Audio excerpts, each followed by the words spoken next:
Então, no mundo espiritual, nós temos inimigos. Inimigos que temos que enfrentar. Porque se fugimos de um adversário, estamos fugindo do nosso propósito. Diz a Bíblia em 1 Pedro, capítulo 5, versículo 8.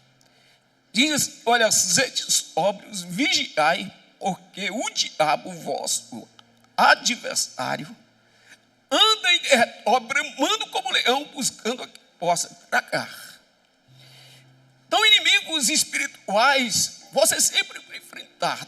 Demônios sempre estarão ao nosso redor, buscando nossas vidas para nos tragar. Agora, existem adversários que são colocados em nosso caminho, inclusive por estratégia de Deus. Por quê? Porque você precisa ir mais longe. E por incrível que pareça, os nossos inimigos, as nossas adversidades, servem de impulsos para que sejamos lançados mais longe. Então, o tamanho dos nossos inimigos é uma indicação do tamanho do nosso propósito. Diga isso comigo: o tamanho dos meus inimigos é o tamanho do meu propósito. Então, um dos princípios que as forças militares usam é que a força utilizada contra o inimigo deve ser do tamanho de sua ameaça. Então, se aplica a força dependendo do tamanho da ameaça. Então, se alguém numa feira rouba uma maçã, ninguém vai chamar um tanque de guerra, né, um avião militar, uma tropa de choque. Se chama um policial, um PM para resolver esse problema. Por quê? Porque é uma ameaça pequena. O cara apenas roubou uma maçã. Mas se de repente está voando pelos céus da nação um avião russo, sem permissão, então isso se torna uma ameaça grande. Então, a partir daí, as forças militares, o exército, a aeronáutica, a marinha é acionada. Porque existe uma ameaça grande. E de repente alguém diz assim: olha, colocaram bombas no aeroporto internacional de Brasília. Então aí é chamado a Polícia Federal, não é? Forças especializadas para cuidar do caso. A força se torna maior porque a ameaça é maior. Então, dependendo do tamanho da ameaça que você enfrenta espiritual, isso diz respeito ao tamanho do seu chamado, do seu propósito, o tamanho do seu destino que te espera lá na frente. Então, não há inimigos, nem adversidades pequenas para um propósito grande. Não há inimigos para um propósito grande. E nem também há inimigos grandes para um propósito pequeno. Se o teu propósito é pequeno, os teus inimigos serão pequenos. A tua ameaça será pequena. Se o teu propósito é grande, você enfrentará inimigos grandes, ameaças grandes. Então Deus, Ele nos deu inclusive inimigos na tentativa de nos movimentar. Então nós temos amigos que nos consola, que serve de refrigério, que está ali para nos dar apoio, para ser um companheiro em tempos bons e em tempos difíceis. E também temos inimigos, e os inimigos servem para nos projetar. É por isso que em Mateus capítulo 5, versículo 44, Jesus diz assim: eu, porém, vos digo, amai os vossos inimigos. Então, de repente, quando Jesus diz amai os vossos inimigos, você diz: como que eu vou amar? o cara é meu inimigo. Exatamente por isso, querido. Porque os nossos inimigos, eles despertam em nós a coragem. Quando você está diante de uma ameaça, e se esta ameaça for grande, você nem consegue dormir. Você faz planos, você faz projetos, porque você quer vencer aquele mal. Então, quando você tiver inimigos espirituais, ame-os, porque foram levantados para te projetar, para te lançar. Jesus diz assim: olha, bendizei os que vos maldizem, fazei bem aos que vos odeiam, e orai pelos que vos maltratam e vos perseguem, para que sejais filhos do vosso Pai que está nos céus.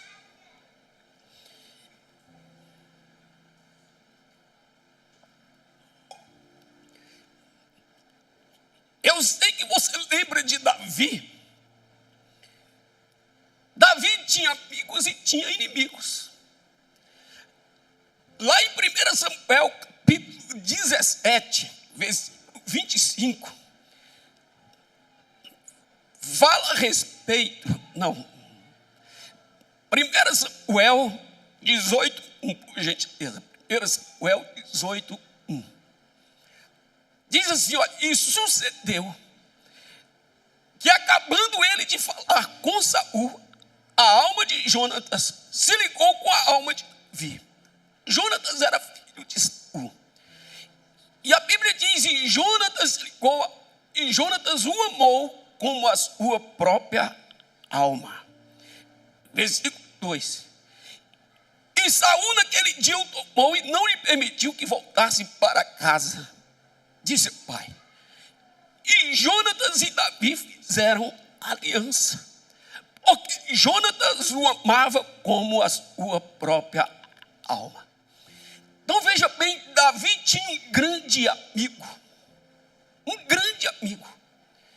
E como Jonatas foi fiel a Davi, como Jonatas amava Davi, como Jonatas desejava o sucesso de Davi. Porque os nossos amigos são assim, eles querem o nosso bem. Quando você conta uma vitória, ele vibra contigo, porque ele quer te ver vencendo. Os nossos amigos se alegram com nossas conquistas, diferente dos nossos inimigos. Então Davi tinha esse grande amigo, Jonatas, mas ele também teve inimigos. 1 Samuel 17, 25. E diziam os homens de Israel: vistes aquele homem que subiu? Pois subiu para afrontar a Israel. A dizer, pois, que o homem que o feriu, o rei o enriquecerá de grandes riquezas, e lhe dará a sua filha, e fará livre a casa de seu pai em Israel. Olha o tanto de recompensa que Saul está oferecendo para quem vencer Golias. Por que a recompensa era grande? Por que o rei estava oferecendo riquezas? Por que o rei estava oferecendo a sua filha em casamento com a pessoa que vencesse aquele gigante? Por que o rei estava dizendo que sua família seria livre de todos os impostos? Quão grande era essa recompensa? Por quê? Porque o inimigo era grande, porque a ameaça era grande. Então, se a ameaça é grande, grande também é a recompensa, grande também é a vitória, grande também é o propósito, grande também é o teu futuro. Não ame os seus inimigos, porque eles te projetam, os teus inimigos te lançam. Diga comigo assim: quanto maior o inimigo, maior a recompensa. Agora diga crendo: quanto maior o inimigo, maior a recompensa. Você crê nisso, querido? Então você comece a olhar diferente para os seus inimigos, para os seus adversários. Lá em 1 Coríntios, capítulo 16, versículo 7, Paulo está dizendo a esta igreja, diz: porque não vos quero agora ver de passagem, mas espero ficar convosco um tempo, se o Senhor o permitir. Ficarei, porém, em Éfeso até o Pentecostes, porque uma porta grande e eficaz me abriu, e há muitos adversários. Olha como Paulo diz: me abriu uma porta grande. E grande também, muitos também são o quê? Os adversários. Então, irmãos, quanto maior a porta, maior a quantidade dos inimigos. Quanto maior a porta, maior é o gigante. Não se alegre quando você passar por dificuldades, por ameaças, porque por detrás disso existe um propósito, existe uma vitória, existe uma recompensa, que talvez você não consiga nem mensurar. Às vezes, quando nós pedimos uma porta aberta, e por acreditarmos que quem abriu essa porta foi Deus, sabe, no nosso coração a gente crê que por detrás daquela porta vai ter um paraíso. Quantas pessoas acreditam nisso? Olha, eu estou orando para Deus abrir essa porta, mas quando Deus abrir essa porta, depois que eu passar por ela, eu vou me encontrar com o paraíso. E isso não é verdade, querido. Sabe, Paulo está dizendo: por detrás dessa porta grande que Deus me abriu, existem muitos adversários, existem muitos inimigos. Quantos lembram quando Deus promete a terra para o povo de Israel? Quando eles entram na terra, vão espiar a terra, o que tinha na terra, meus irmãos? Muitos gigantes, muitos adversários. E porque tinham muitos gigantes? Porque a promessa era grande, porque o propósito era grande. Então, quando o propósito é grande, grande também é um gigante que se levanta contra a tua vida. E é Deus quem permite isso. Porque os inimigos despertam em nós o nosso potencial. Existem pessoas que têm muito potencial, mas vivem adormecidas. Então, de repente, aparece diante dela uma ameaça. E quando a ameaça surge, ela se levanta e começa a agir. E de repente o potencial que estava nela é despertado. E ela começa a fazer coisas que nunca fez. Começa a ter ideias que nunca teve. Começa a ter uma criatividade que nunca foi despertada nela. O potencial é despertado por causa das ameaças. Eu já falei com minha esposa: olha, a gente vê assim às vezes, irmãos. A gente comenta assim de vez em quando. Um casal e de repente a mulher, né, não se cuida direito. Surge problema e de repente separa. Quando ela separa, meu irmão, em 2 meses, 3 meses, você não reconhece essa mulher. Ela se produz, se transforma da noite para o dia. Por quê? Por causa da ameaça de ficar solteira. Então, se eu tiver que ficar bonito para minha esposa, eu preciso ficar agora. Amém? Como cristãos, a gente não precisa de uma ameaça para ficarmos bem para o nosso cônjuge. Não é verdade? Quem já viu isso? É verdade, não é? Então, dependendo da ameaça, você reage com ímpeto. Então, deixa eu te fazer uma pergunta.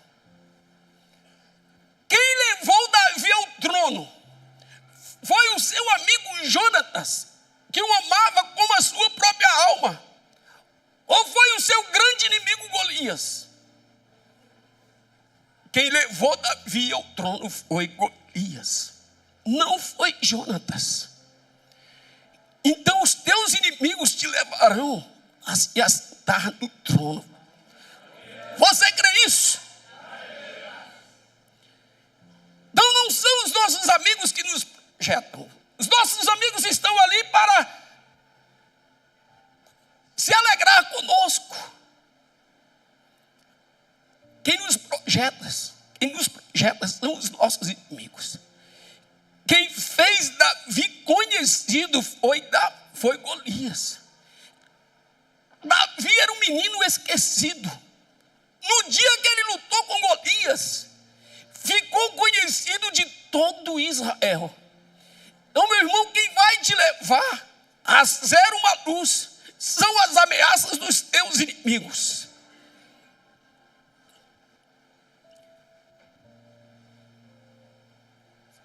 Os inimigos nos tornam conscientes das nossas fraquezas. Sim ou não? Quando Golias estava diante de Israel, não existiam homens para lutar com ele, porque cada um olhava para si e enxergava a sua fraqueza e se sentia a impossibilidade de lutar contra aquele homem. Então os nossos inimigos, as ameaças, faz com que olhemos para as nossas fraquezas. E a nossa fraqueza é uma ameaça para nós. E por causa da ameaça a gente reage, a gente é despertado, sim ou não?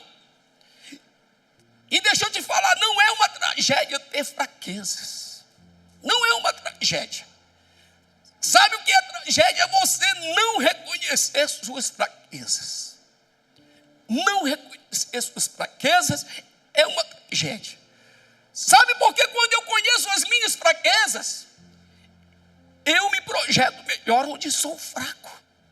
E se eu não reconheço onde sou fraco, eu sou derrotado pelas minhas fraquezas. Sou derrotado pelas minhas fraquezas. Então, o primeiro ponto de um vitorioso, de um homem conquistador, de alguém que vai ser lançado ao futuro em vitória, é reconhecer onde ele é fraco, para que ele proteja as suas áreas fracas e invista nas suas áreas fortes.